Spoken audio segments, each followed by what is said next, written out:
Yeah, how do you see the game, and how do you look at to attack a defense when putting a game plan together? Yeah. So, I mean, we are game planners. I mean, we have our base foundation, and we're going to put in a lot of, people ask what we are. Well, I mean, kids want to hear nowadays. I mean, I'm going to tell you what we really are. We're a single back spread offense that has NFL concepts. So why wouldn't you want to be a part of that? That's what we're going to do, throwing the ball. But we incorporate run action pass, play action pass, RPO mix. We're going to drop back and throw it. We got screens involved in it, which, all that still, I mean, you saw it in the NFL. They're all doing the same thing. We see cool plays. We're going to take and use some of those plays. We got our basis of what we got to understand in that how we're going to beat coverages, and seeing that, that's what I guess we're about. And saying, are we a run team, pass team? I think that can change on a week to week basis depending on what you're going to face. We're going to use our strengths per season, per game, per halftime situation. I mean, I've gone into games and said, okay, we're going to use the pass to set up the run, and it's worked out great. And sometimes you get behind, when you're trying to run a little bit more, and you got to open up and use a lot more pass in the second half. So we're going to change. We're going to try to be, I guess, balanced in a sense that I don't look at balance being 50-50 run, 50-50 pass, because I think you have no identity at that point. But I believe in getting the ball to the playmakers, and you got to make sure that you're stretching and challenging the field of what you're doing with those, and still have some creativity and fun in what you do for the guys that are on the field.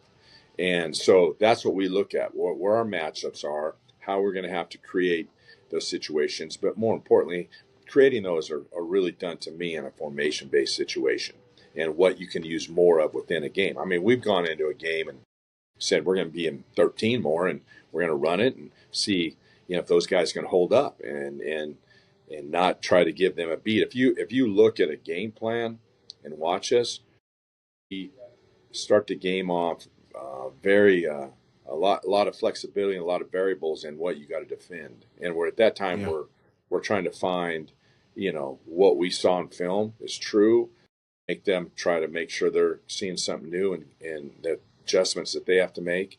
But we're not the same thing over and over. I think you got to have repetitive plays within the scheme of a game, but in the other sense, I mean, we're trying to create, distractions and things that are going to benefit us and set up plays down the road.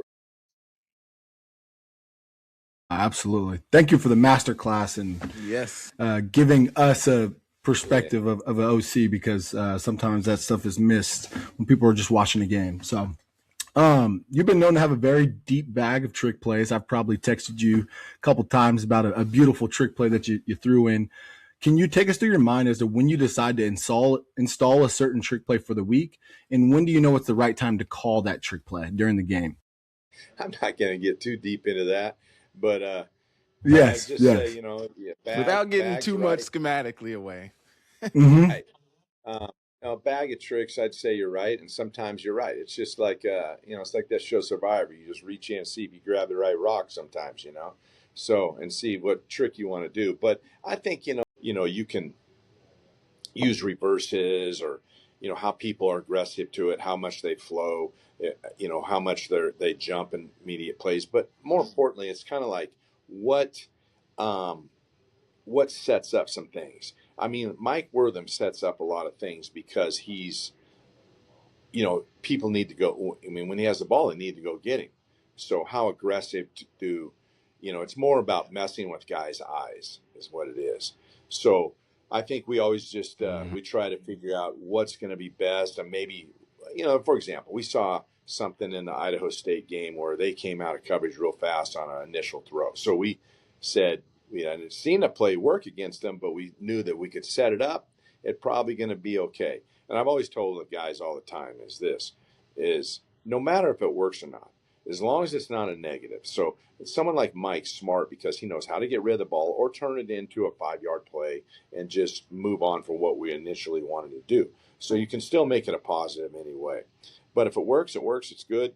And, I think really over the years, particularly this year and probably really 23 when we went to the finals, that the plays have worked real well. I think just experience of having those. I think where I kind of got, ingrained in them was when I was at Boise State. And to be honest with you, I think earlier in my career, and that's one of the things about being a coach and moving, all of a sudden you maybe didn't have some of those, maybe you thought, I've learned to use them, be more aggressive with them, but because up until that point in my career coaching, I wasn't.